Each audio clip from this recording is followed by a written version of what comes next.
Bismillahirrahmanirrahim. Assalamualaikum warahmatullahi wabarakatuh. Waalaikumsalam warahmatullahi wabarakatuh. Alhamdulillahilladzi an'ama 'alaina bi ni'matil iman wal islam wassalatu wassalamu ala sayyidil anam wa ala alihi wa ashabihi kiram. Subhanaka la 'ilma lana illa ma 'allamtana innaka antal 'alimul hakim wa tub 'alaina innaka antat tawwabur rahim. Allahumma hab lana qawlan shadiqan wa 'amalan shalihan wa farajan 'ajilan ya arhamar rahimin. Jamaah Masjid Aminah yang dirahmati Allah, syukur alhamdulillah marilah senantiasa kita panjatkan kehadiran Allah Subhanahu wa taala, keselimpahan rahmat, taufik serta hidayah dan kesehatan dan kesempatan, sehingga dengan itu semuanya pada pagi hari ini kita bisa melaksanakan sholat subuh berjamaah. Kemudian kita teruskan dengan saling nasihat menasihati dalam kebenaran dan kesabaran. Harapan kita semoga niat dan langkah kita akan diterima oleh Allah Subhanahu wa taala. Tidak lupa semoga salawat dan salam tetap terlimpahkan kepada Nabi kita Muhammad SAW serta para sahabat dan para pengikut-pengikutnya yang pada akhirnya insya Allah akan melimpah kepada kita semuanya selaku umatnya. Amin amin yang kita sekaligus.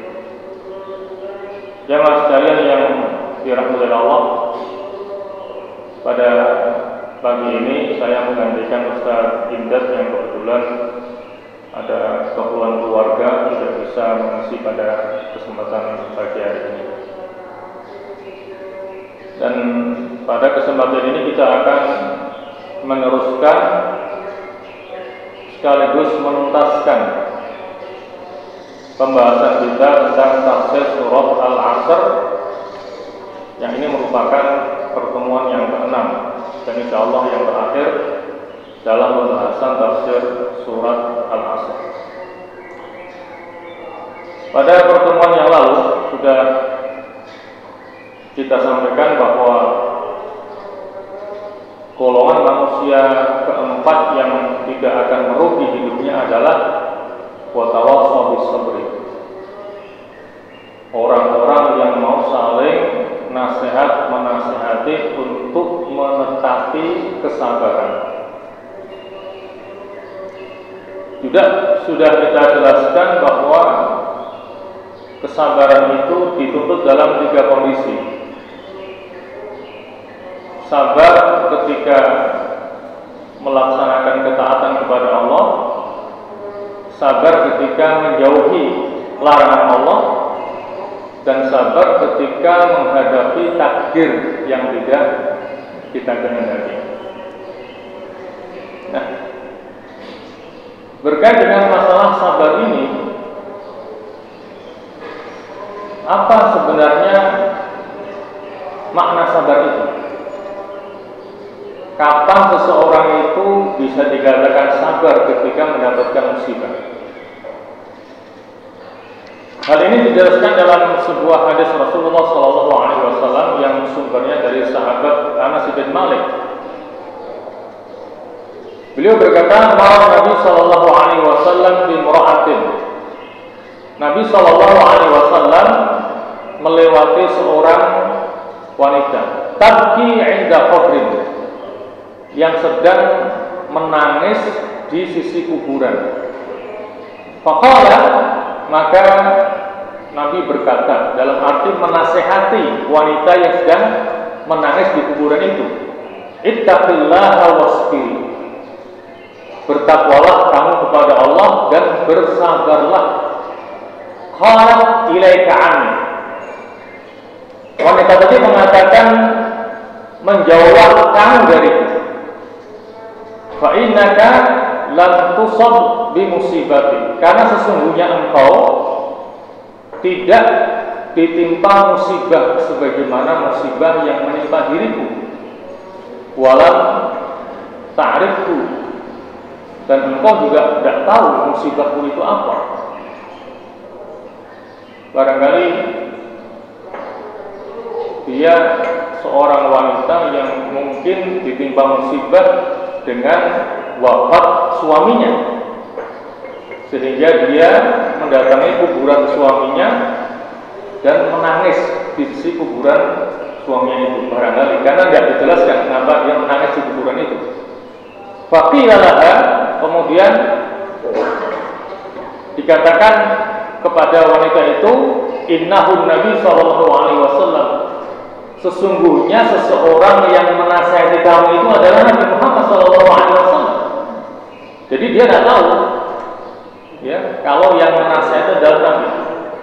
Fa'adat baban Nabi sallallahu alaihi wasallam, kemudian wanita itu mendatangi pintu rumahnya Nabi sallallahu alaihi wasallam, falam tajid 'indahu bawabin, dan wanita itu tidak menemukan bawabin, penjaga yang ada di depan pintu Nabi, katakanlah satpam lah ya. Padahal Nabi seorang kepala negara, juga panglima perang, tapi tidak ada pengawalnya. Beda dengan di kita ya, jangankan presiden, kelas lurah aja punya pengawal ya. Ini Nabi seorang kepala negara, bahkan panglima perang, tidak ada pengawalnya, sehingga ketika wanita itu sampai ke rumahnya sepi, tidak ada yang menunggu di depan pintu rumahnya. Faqalat, maka wanita tadi mengatakan, lam a'rifka, aku tidak mengenalimu. Jadi intinya dia minta maaf ya. Ketika Nabi menasihati, dia mengatakan jauhlah kamu dariku.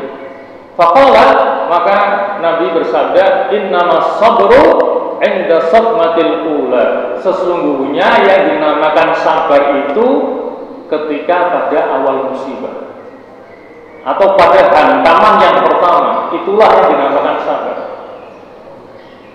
Misalnya seorang istri yang meninggal oleh suaminya, dia dikatakan sabar ataukah tidak, itu pada awal musibahnya. Bagaimana reaksi dia ketika mengetahui suaminya meninggal?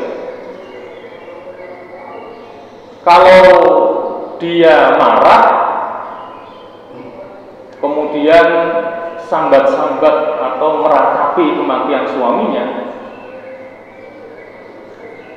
apalagi sampai seperti yang dikatakan Nabi, laqamal hududa wa syaqqal juyuba wa da'a bidakwal jahiliyah, kemudian dia menampari pipinya sendiri, wa syaqqal juyuba, kemudian dia merobek-robek kantong bajunya, wa da'a bidakwal jahiliyah, kemudian dia menyeru dengan seruan orang jahiliyah, maka dikatakan dia tidak sabar itu. Kalau begitu dia tahu suaminya meninggal, kemudian dia bisa mengikhlaskannya, maka itulah yang dinamakan sabar. Kalau seandainya sabarnya setelah beberapa hari, setelah banyak yang menasehati, maka itu sebetulnya bukan sabar namanya. Karena sabarnya tidak pada awal musibah. Setelah beberapa hari, setelah banyak yang menasehati, baru dia bisa sabar. Sebetulnya itu bukan sabar dalam makna yang sesungguhnya. Karena kata Nabi, innamas sabru 'inda sadmatil ula, sesungguhnya yang dinamakan sabar itu pada hantaman yang pertama. Begitu dapat musibah, dia bisa ridho, terima dengan musibah itu, itulah sabar. Tetapi kalau kesabaran itu munculnya setelah beberapa hari, sesungguhnya itu bukan sabar yang sesungguhnya. Ya, mas sekalian yang dirahmati Allah, lantas apa balasan yang akan diterima oleh orang yang bisa sabar ketika mendapati musibah? Balasan bagi orang yang bersabar adalah surga. Sebagaimana yang Allah firmankan dalam surah Az-Zumar ayat 10, A'udzubillahi minasyaitonir rajim, innama yuwaffas sabiruna ajrahum bighairi hisab. Sesungguhnya hanyalah orang-orang yang bersabarlah yang akan dicukupkan pahala mereka bighairi hisab, tanpa batas. Al-Auza'i mengatakan pahala bagi orang yang bersabar tidak bisa ditakar dan ditimbang. Jadi pahala sabar itu urusan Allah, tidak bisa ditakar, tidak bisa ditimbang. Mereka benar-benar akan mendapatkan bagian ketinggian derajat di sisi Allah Subhanahu wa ta'ala. Sama dengan pahala puasa. Ya, Allah menyatakan dalam hadis khususnya, as-sawmi wa ana ajzibihi. Puasa itu milikku dan akulah yang akan membalasnya. Karena Nabi mengatakan as-sawmu nisfu sabri, bahwa puasa itu separuh kesabaran. Karena esensi daripada puasa adalah sabar. Sabar dalam menahan nafsu perut, sabar dalam menahan nafsu kemaluan, sabar dalam menahan nafsu mata, dan seterusnya. Jadi esensi dari puasa adalah kesabaran. As-sawmu nisfu sabri. Puasa itu separuhnya adalah kesabaran. Makanya pahala puasa Allah yang langsung akan memberikan. Ya.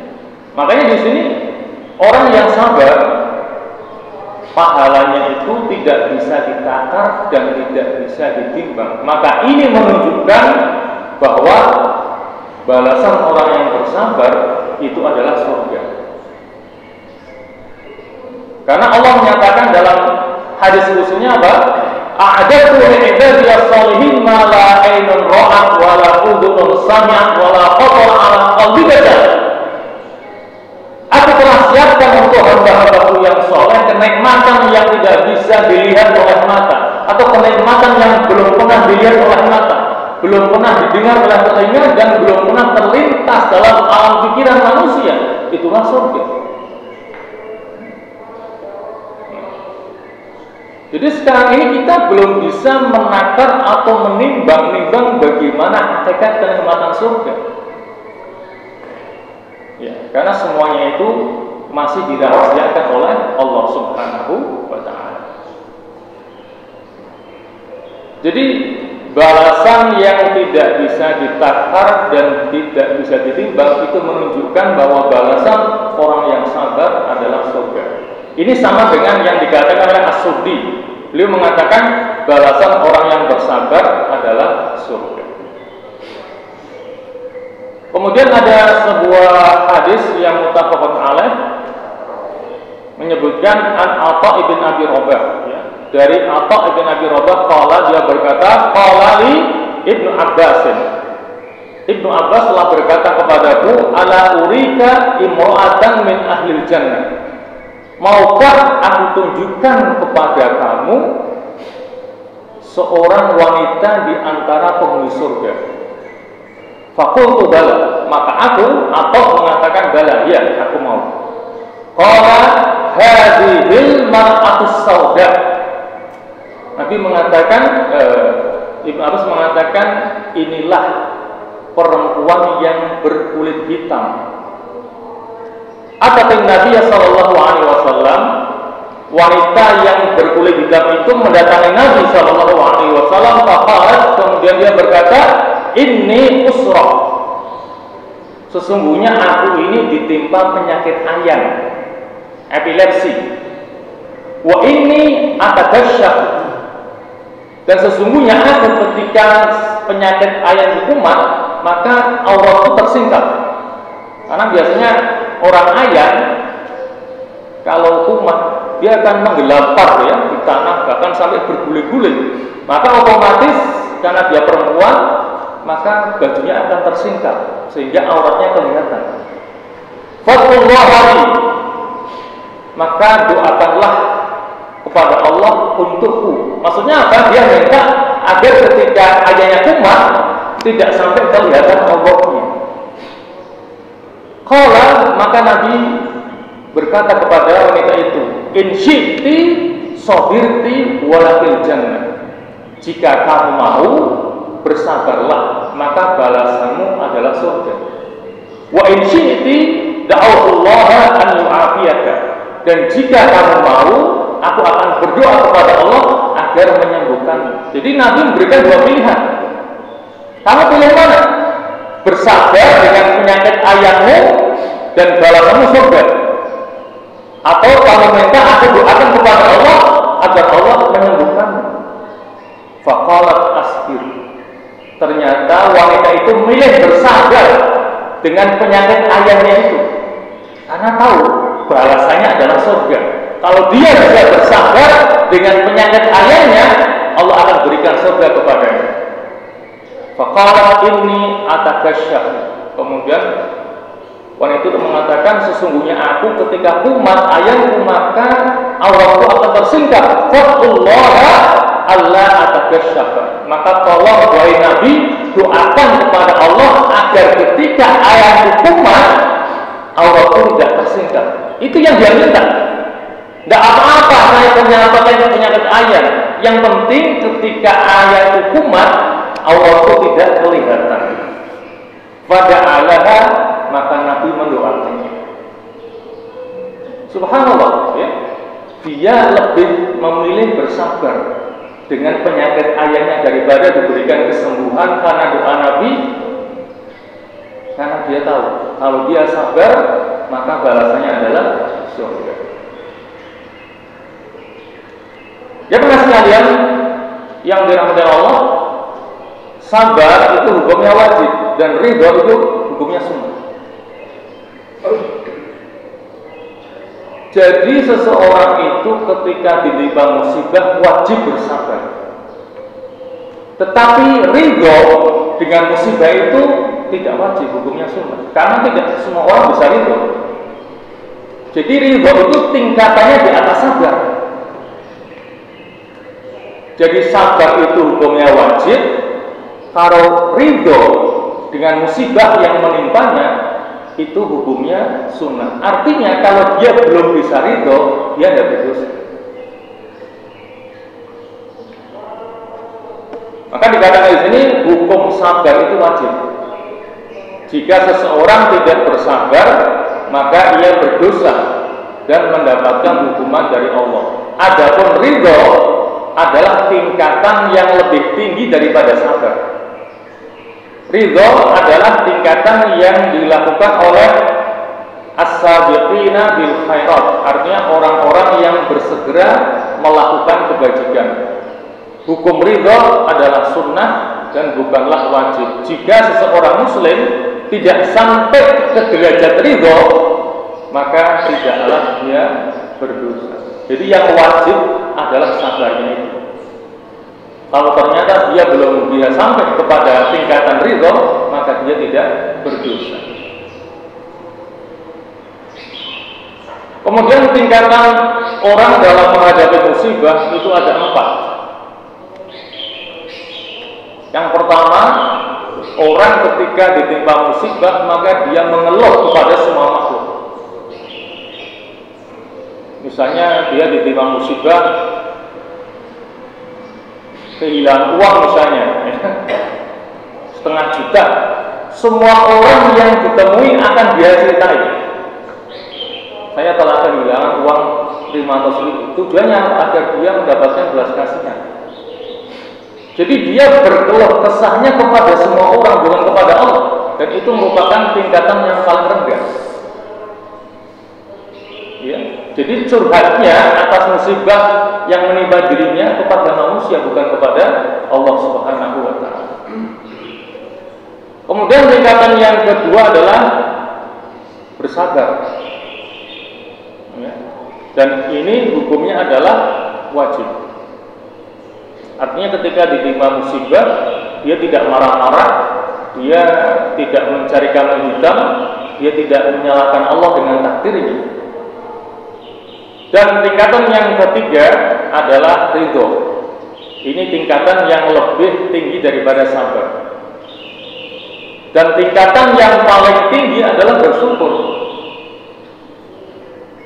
Ketika menganggap musibah itu suatu nikmat, itu tingkatan paling tinggi. Orang mendapatkan musibah malah bersyukur, itu tingkatan yang paling tinggi dalam menghadapi musibah. Contohnya seperti yang pernah saya sampaikan pada khutbah yang lalu, ya, yaitu kisahnya Abu Kilabah. Ya, mungkin yang Jumatan di sini masih ingat, ya, bagaimana Abu Kilabah mendapatkan musibah, anaknya satu-satunya yang meladeni dia itu meninggal dunia.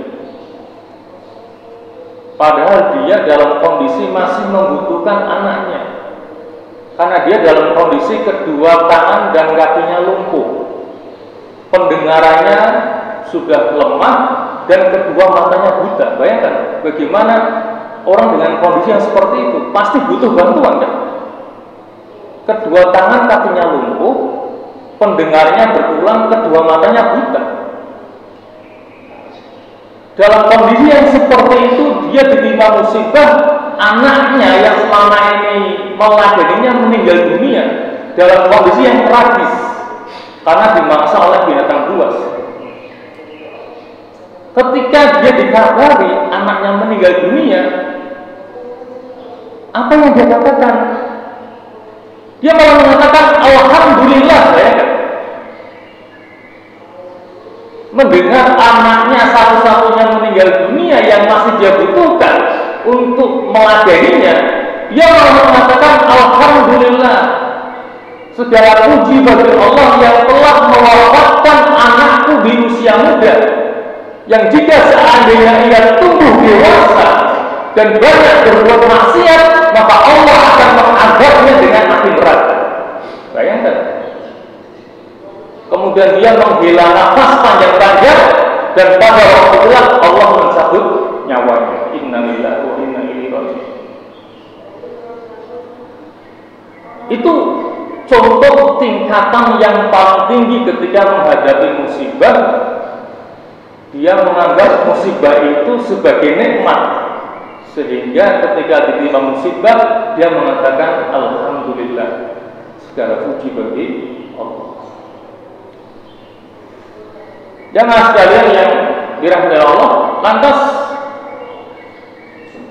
bagaimanakah sabar yang bisa mendatangkan pahala dari Allah Subhanahu wa Ta'ala? Tentunya kita berharap ketika kita ditimpa musibah kemudian kita bersabar, kita akan mendapatkan pahala dari Allah Subhanahu wa Ta'ala. Kata Syekh Sa'id bin Wahab Al-Qahtani, sabar yang berpahala itu apabila dilakukan dengan yang pertama, ikhlas karena Allah. Jadi dia betul-betul ikhlas dengan musibah yang menimpanya. Dia ridho, tidak menyalahkan Allah dengan takdirnya berupa musibah itu. Dia betul-betul ridho menerima musibah ujian dari Allah Subhanahu wa Ta'ala. Apapun bentuk musibahnya, baik besar maupun kecil. Kemudian yang kedua, dia hanya mengeluh kepada Allah, bukan mengadu kepada manusia. Karena tidak jarang kalau kita kena musibah kemudian mengadu kepada orang, itu malah disalahkan itu. Kan sudah saya bilangi, jangan kamu lakukan, kamu lakukan. Nah, jadinya seperti ini. Niatnya dia itu mau mengeluh untuk dapat solusi malah disalah-salahkan. Itu akibat kalau orang mengeluh kepada manusia, tidak mengeluhnya kepada Allah Subhanahu wa Ta'ala. Jadi usahakan kalau ditimpa musibah mengeluhnya kepada Allah, jangan kepada manusia. Karena tidak jarang kita malah disalah-salahkan. Padahal kita sudah mendapatkan musibah, curhat malah disalah-salahkan. Kemudian yang ketiga adalah sabar pada awal musibah, ya, sebagaimana yang Nabi sabdakan, innamas sabru inda sadmatil ula. Itulah 3 syarat sabar yang pelakunya akan mendapatkan pahala dari Allah Subhanahu wa Ta'ala. Maka tidak mengherankan Allah menyajikan bahwa orang yang bersabar itu akan dibalas dengan pahala yang tanpa batas. Jamaah sekalian yang dirahmati Allah, ada 5 kiat atau 5 cara untuk bisa bersabar, ridho, hidayah, bersyukur. Tadi kan kita jelaskan ada 4 tingkatan ya ketika orang mendapatkan musibah. Tingkatan yang pertama adalah yang paling rendah, ditimpa musibah langsung mengeluh. Kemudian yang kedua sabar, di atasnya ridho, kemudian bersyukur. Nah, di sini akan diberikan 5 kiat agar seorang itu ketika ditimpa musibah bisa sabar, syukur-syukur berlanjut kepada ridho sampai kepada tingkatan syukur. Yang pertama, melihat kepada pilihan Allah. Pilihan Allah pasti adalah yang terbaik untuk kita.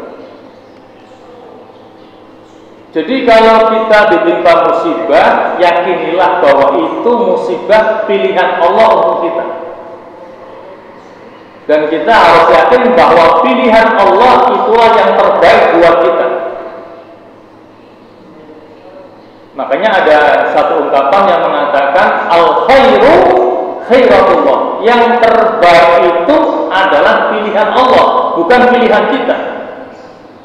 Karena apa yang baik menurut kita belum tentu baik menurut Allah Subhanahu wa Ta'ala. Tapi yang Allah pilihkan buat kita pasti itu yang terbaik. Al-khairu khairatullah. Yang terbaik itu adalah pilihan Allah, bukan pilihan kita. Nah, di sini ada sebuah cerita, ya, atau kisah. Dikisahkan ada seorang raja yang dia punya banyak menteri. Nah, ada salah satu menterinya ketika dia melihat ada seseorang yang terkena musibah, maka dia akan mengatakan kepada orang itu al-khairu khairatullah. Jadi dalam rangka menasihati orang yang terkena musibah, maka dia akan mengatakan al-khairu khairatullah, bahwa yang terbaik itu adalah pilihan Allah. Kalau kamu diberi musibah, itu adalah pilihan terbaik dari Allah untuk kamu. Ini seperti itu. Nah, sampai suatu waktu sang raja kena musibah, yaitu adalah salah satu jari tangannya putus. Apakah kena pisau atau apa, yang penting sang raja kena musibah, salah satu jari tangannya putus. Akhirnya sang menteri menasihatinya kepada sang raja dan mengatakan, wahai raja, al-khairu khairatullah. Yang terbaik itu, wahai raja, adalah pilihan Allah. Raja marah. Ya. Namanya raja, tidak boleh salah ya. Raja tidak boleh salah. Dinasihati, wahai sang raja, jarimu putus, itu adalah pilihan terbaik dari Allah untuk kamu. Raja marah. Langsung dia perintahkan kepada pasukan, jebloskan dia ke dalam penjara. Akhirnya apa? Menteri tadi dimasukkan dalam penjara. Begitu masuk penjara dia mengatakan Allah, aku dimasukkan penjara itu adalah pilihan terbaik Allah untuk saya.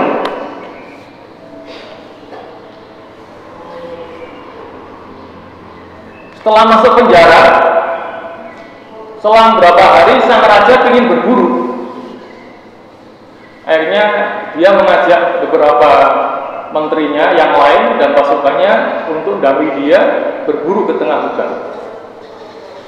Karena mungkin terlalu masuk ke dalam hutan, akhirnya mereka tersesat, tidak bisa keluar dari hutan, sampai akhirnya mereka ditangkap oleh orang-orang primitif yang menghuni hutan itu.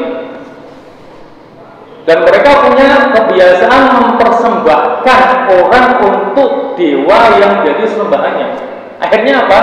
Satu persatu mereka dikorbankan, dibunuh untuk dipersembahkan bagi dewa mereka. Setelah semuanya dipersembahkan, tinggal sang raja ini yang terakhir.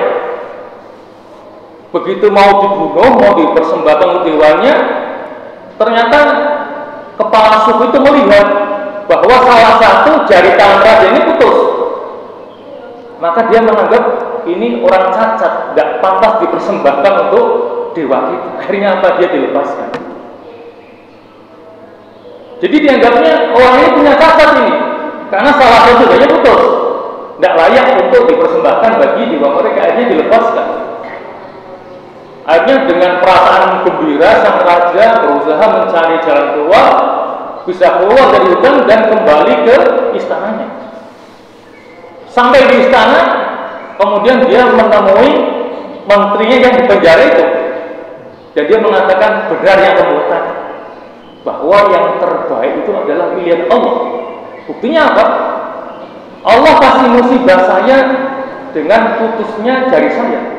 Kalau jari saya tidak putus, saya tidak mati dikorbankan oleh mereka. Gara-gara jari saya putus, dianggap cacat sehingga saya selamat.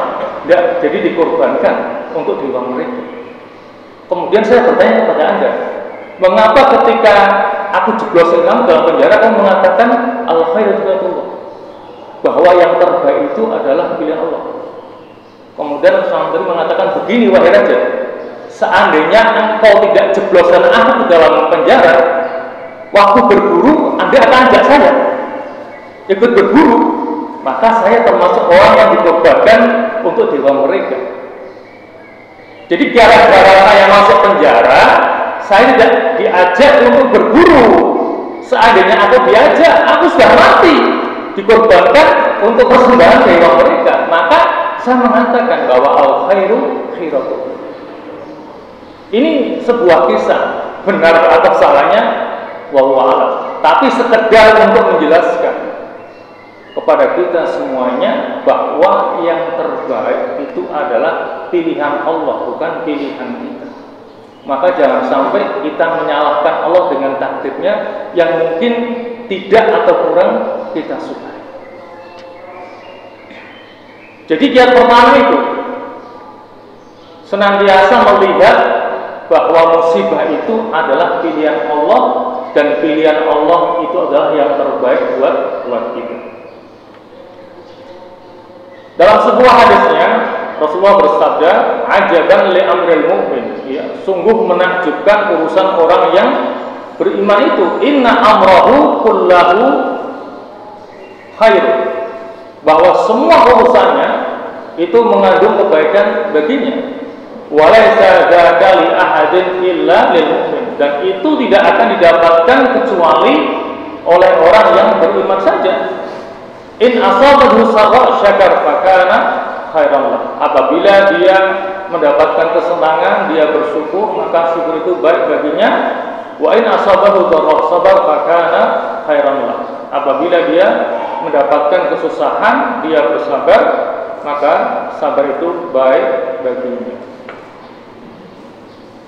Jadi seorang mukmin dalam kondisi yang bagaimanapun akan menjadi pribadi yang menakjubkan ketika dia punya dua sifat itu, sifat sabar dan syukur. Ketika mendapatkan nikmat dia bersyukur, maka syukur itu baik baginya. Ketika mendapatkan musibah dia bersabar, maka sabar itu baik baginya. Itulah mukmin yang menakjubkan.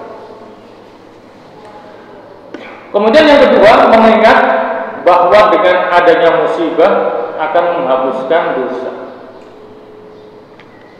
Jadi hendaknya ketika seseorang itu ditimpa musibah, maka ingatlah bahwa musibah yang Allah timpakan kepadanya, yang apabila dia sikapi dengan kesabaran, itu akan banyak menghapuskan dosa-dosanya.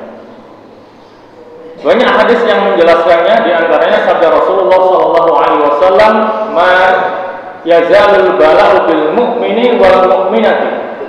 Tidak henti-hentinya bala ataupun ujian itu menimpa mukmin dan mukminah fi nafsihi, dalam dirinya, apakah berupa penyakit atau yang lainnya, wa waladihi, pada anaknya sakit atau meninggal dunia, wa malihi, dan pada hartanya kecurian, perampokan, hatta yalqallah wa ma alaihi khati'atun, sampai dia bertemu Allah dan tidak punya kesalahan satupun. Artinya semakin banyak orang itu mendapatkan musibah, selama dia sabar dalam menghadapinya, maka akan semakin banyak kesalahan dosa yang dihapuskan oleh Allah Subhanahu wa ta'ala. Hadis yang lainnya, "Ma min muslimin yusibuhu adan min maradin fama siwahu." Tidaklah seorang muslim yang ditimpa musibah, baik berupa sakit atau yang lainnya, illa hattallahu bihi sayiatihi, pasti Allah akan menghapuskan kesalahan-kesalahannya. Kama ta'uddu syajaratu waraqaha, sebagaimana pohon yang menggugurkan daun-daunnya. Jadi digambarkan seperti pohon yang merontokkan daun-daunnya. Itulah gambaran ketika seorang muslim mendapatkan musibah, baik penyakit atau yang lainnya, dia menghadapinya dengan penuh kesabaran, maka Allah akan banyak menghapuskan dosa dan kesalahan-kesalahannya. Hadis yang berikutnya, "Ma yusibul mu'mina min wasabin." Tidaklah menimpa seorang mukmin wasab. Wasabnya adalah rasa sakit yang terus-menerus. Wala nasabin, rasa capek. Wala hammin, kekhawatiran pada masa yang akan datang. Wala hazanin, kesusahan hati, ya, berduka. Wala ada ini sesuatu yang menyakiti. Hatta syaukah isyakuha, sampai pun kepada duri yang menusuknya, ya, orang keinjak duri. Illa kaffarallahu biha min khotoyahu, melainkan semuanya itu akan menghapus dosa dan kesalahan-kesalahannya. Jadi inilah 3 hadis yang menunjukkan kepada kita semuanya bahwa ketika orang ditimpa musibah dan mensikapinya dengan kesabaran, maka Allah akan banyak menghapus dosa dan kesalahan-kesalahannya. Yang ketiga, kalau kita memandang musibah yang menimpa kita masih lebih ringan dan Allah masih menyayangi kita, sedangkan musibah yang menimpa lainnya adalah lebih berat. Jadi ketika kita ditimpa musibah, maka hendaknya kita berkeyakinan bahwa musibah yang menimpa kita ini masih lebih ringan dibandingkan yang menimpa orang lain. Jangan malah dibalik, seakan-akan kita ini menerima musibah yang paling berat, yang lainnya ringan. Jangan punya pandangan seperti itu. Jadi kita harus punya pandangan bahwa musibah yang menimpa diri kita ini masih lebih ringan dibandingkan musibah yang menimpa orang lain. Jangan dibalik, ya. Seakan-akan kita ini ditimpa musibah yang paling berat, sementara yang lainnya musibah ringan. Jangan seperti itu. Ada sebuah hadis di mana Rasulullah bersabda, "Idza usiba ahadukum bi musibatin," apabila salah seorang di antara kalian ditimpa musibah, "falyadhkur musibatahu bi," maka ingatlah musibah yang menimpa diriku, "fa innaha a'dhamul masaibi indahu," musibah padaku tetap lebih berat dari musibah yang menimpa dirinya. Jadi di sini Nabi memerintahkan kepada kita semuanya selaku umatnya, ketika umatnya ditimpa musibah, cobalah membandingkan musibah yang menimpa dirinya dengan musibah yang menimpa Rasulullah SAW. Maka kita akan merasa bahwa musibah kita ini jauh lebih ringan daripada musibah yang menimpa Rasulullah SAW. Bagaimana Rasulullah dikatakan sebagai tukang sihir, tukang tenung, orang gila? Pernahkah ada orang yang mengatakan kita orang gila? Tidak ada, kan? Beliau dilempari kotoran, beliau diludahi. Pernahkah kita diludahi? Pernahkah kita dilempari kotoran? Berkali-kali Nabi akan dibunuh. Pernahkah kita akan dibunuh? Kan tidak. Jadi Nabi menyarankan kalau kita ditimpa musibah dan merasa berat, coba bandingkan musibah kita dengan musibah Nabi, maka kita akan merasa bahwa musibah kita yang kita rasakan berat itu tidak ada apa-apanya dengan musibah yang menimpa Nabi kita Muhammad SAW. Diharapkan itu akan meringankan beban kita dalam menerima musibah dari Allah Subhanahu wa Ta'ala. Yang keempat, hendaklah melihat pada akibat dari musibah. Karena musibah tersebut membuat kita rajin berzikir, berdoa, dan semakin dekat kepada Allah Subhanahu wa Ta'ala. Jadi kita perlu melihat dampak yang ditimbulkan setelah musibah itu. Jangan melihat musibahnya. Karena banyak orang setelah mendapat musibah jadi baik, jadi sholat. Sebelum kena musibah, dia jangan ke masjid. Begitu kena musibah, akhirnya harus di masjid. Sebelum terkena musibah itu, dia jarang baca Quran. Setelah kena musibah, dia rajin baca Quran. Jadi jangan dilihat musibahnya, tetapi efek yang ditimbulkan setelah musibah itu seringkali membuat orang rajin berzikir, rajin berdoa, dan semakin dekat kepada Allah Subhanahu wa Ta'ala. Allah berfirman dalam surat As-Sad ayat 44, Inna wajadnahu sabira. Sesungguhnya kami mendapati dia, yaitu Nabi Ayub, sabira, sebagai orang yang penyabar. Ni'mal abdu, dialah sebaik-baik hamba. Innahu awwab, sesungguhnya dia amat taat kepada Rabbnya. Jadi dalam urusan masalah menghadapi musibah, barangkali Nabi Ayub adalah teladan yang terbaik buat kita bersama. Ya. Bagaimana dalam semalam Allah menghancurkan semua kekayaannya. Bagaimana Allah mewafatkan 10 anaknya sekaligus dalam satu waktu. Bagaimana Allah mengujinya dengan musibah penyakit di sekujur tubuhnya. Semuanya itu dihadapi Nabi Ayub dengan penuh kesabaran. Maka di sini Allah memujinya, Ni'mal abdu, dialah sebaik-baik hamba. Inna wajadnahu sabira.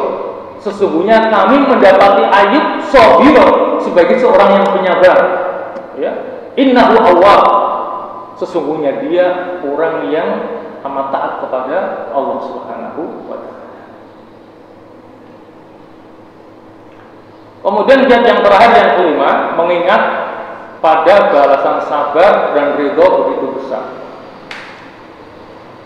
Disebutkan dalam sebuah hadis Nabi, Innallaha azza wa jalla yaqulu li ahli jannah.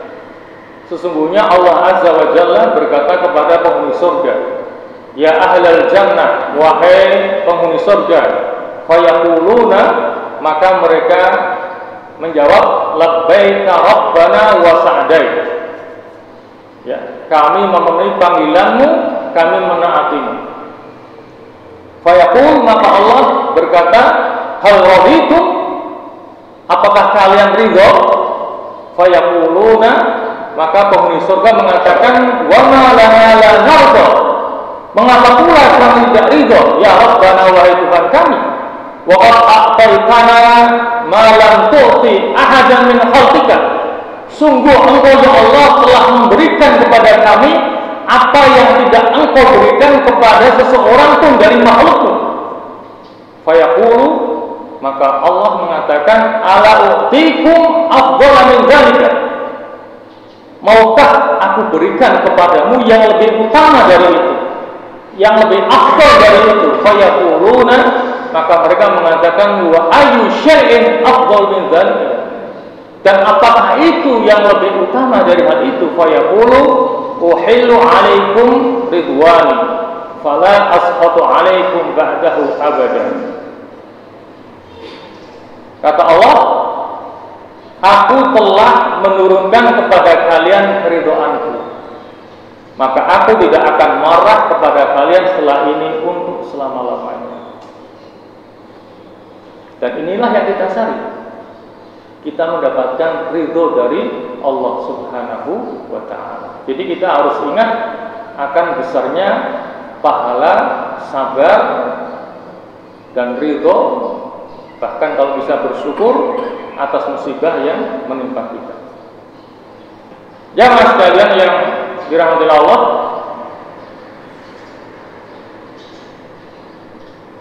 jadi kita anggap sudah selesai pembahasan kita tentang tafsir surah Al-Asr, dan ini merupakan kesimpulannya.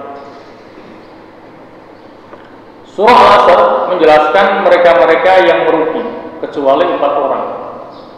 Ya, innal insana lafi khusrin. Sesungguhnya setiap manusia itu dalam keadaan merugi illa kecuali. Ya. Jadi Allah mengecualikan 4 golongan manusia yang tidak akan merugi hidupnya.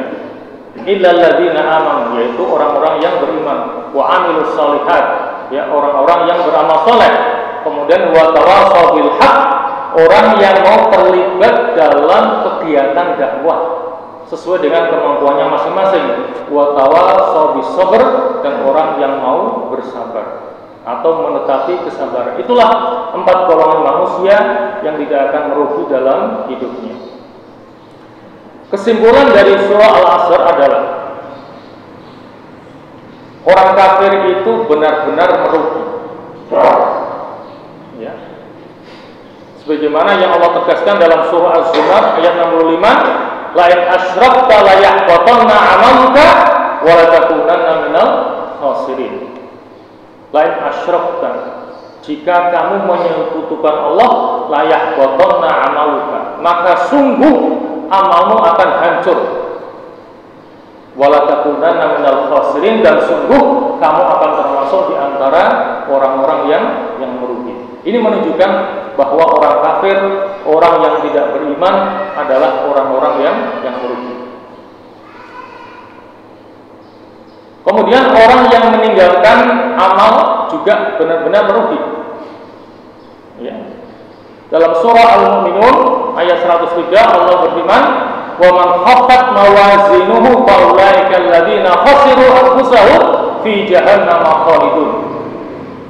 Dan barang siapa yang ringan timbangannya, berarti dia tidak banyak melakukan amal saleh. Fa ulaika alladziina khasiru anfusahum, maka mereka itulah orang-orang yang merugikan dirinya sendiri. Fi jahannam khalidun, mereka kekal di dalam neraka jahanam untuk selama-lamanya. Ya. Jadi yang termasuk merugi adalah orang yang tidak mau beramal soleh. Enggan saling menasehati dalam kebaikan dan enggan mengingatkan kemungkaran juga termasuk dalam kerugian. Ya. Maka sering saya katakan bahwa kewajiban dakwah itu bukan hanya kewajiban para ustadz, para dai, para mubalik saja. Setiap orang terkena kewajiban berdakwah sesuai dengan kemampuannya masing-masing. Karena Nabi mengatakan, "Ballighu anni walau ayat," sampaikanlah apa-apa dariku meskipun 1 ayat. Kita punya kewajiban untuk menyampaikan apa yang kita tahu kepada orang lain, meskipun satu ayat. Makanya ini kewajiban setiap pribadi muslim sesuai dengan kemampuannya masing-masing. Maka seringkali saya ulang-ulang prinsip dalam melibatkan diri kita dalam kegiatan dakwah adalah aslih nafsaka wad'u ghairak. Perbaiki dirimu sambil mengajak orang lain. Jangan kita tidak mau berdakwah dengan alasan kita merasa masih kotor, belum layak untuk berdakwah. Karena tidak ada orang yang bersih, semuanya kotor, punya salah dan dosa. Kalau semuanya merasa kotor, tidak ada yang mau berdakwah, lantas siapa yang mau berdakwah? Makanya prinsip dalam berdakwah tadi itu aslih nafsaka wad'u ghairak. Sambil kita memperbaiki diri kita, kita ajak orang lain. Nanti dua-duanya jalan. Artinya proses perbaikan diri jalan, proses dakwah juga jalan. Jadi kedua-duanya akan jalan beriringan. Ya. Dalam surah Al-Hajj ayat 11 Allah menyatakan wa minan nasi may ya'budullaha 'ala harf. Dan di antara manusia ada orang yang menyembah Allah dengan berada di tepi. Fa in asabahu khairun ma'an nabi. Maka jika ia memperoleh kebajikan, tetaplah ia dalam keadaan itu. Dan kemudian wa in asabathu fitnatun qalaba ala wajhi khasirat dunya wal akhirah. Dan jika ia ditimpa oleh suatu bencana, berbaliklah ia ke belakang, rugilah dia dunia dan akhirat. Zalika huwal khusran mubin. Yang demikian itu adalah kerugian yang nyata. Jamaah sekalian, itulah kurang lebih kesimpulan ya dari surah Al-Asr yang sudah kita bahas dalam 6 kali pertemuan, sehingga kita anggap sudah selesai. Insya Allah pada pertemuan berikutnya kita akan ambil tema yang lain insya Allah. Jadi sekali lagi ini menunjukkan betapa dahsyatnya kandungan daripada surah Al-Asr ini ya. Sebagaimana yang dikatakan oleh Imam Asy-Syafi'i, jika seandainya Allah hanya menurunkan satu surat saja tanpa surat yang lainnya, ini sudah cukup. Karena meskipun pendek, di dalamnya mengandung semua yang kita butuhkan. Itulah kehebatan daripada surah Al-Asr. Kita mohon kepada Allah semoga kita diberi pemahaman yang mendalam tentang kandungannya dan kita bisa mengamalkannya dengan sebaik-baiknya dalam kehidupan kita. Amin amin ya mujibas sa'ilin. Dan marilah kita akhiri ta'lim kita dengan doa. Bismillahirrahmanirrahim. Alhamdulillahirabbil alamin. Hamdan yuwafi ni'amahu wa yukafi mazidah. Ya Rabbana lakal hamdu kama yanbaghi li jalali wajhikal karim wa 'azimi sultanik. Allahumma shalli wa sallim ala Muhammad wa ala ali Muhammad.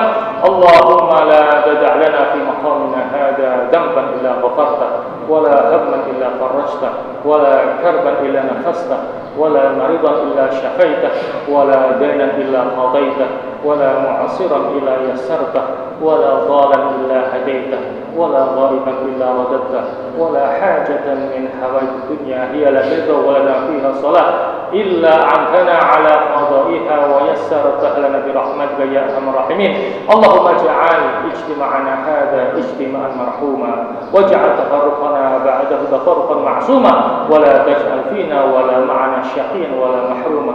Allahumma la tufarriq hadha al-jam' al-mubarak fi hadha al-makan al-mubarak illa bi dhanbin maghfur wa 'aibin mastur wa 'amalin mutaqabbalin mabrur ya aziz ya rabb ya rabbal alamin. Allahumma hadha ad-du'a wa minkal ijabah ya sami'ad du'a ya dzal manni wal 'ata.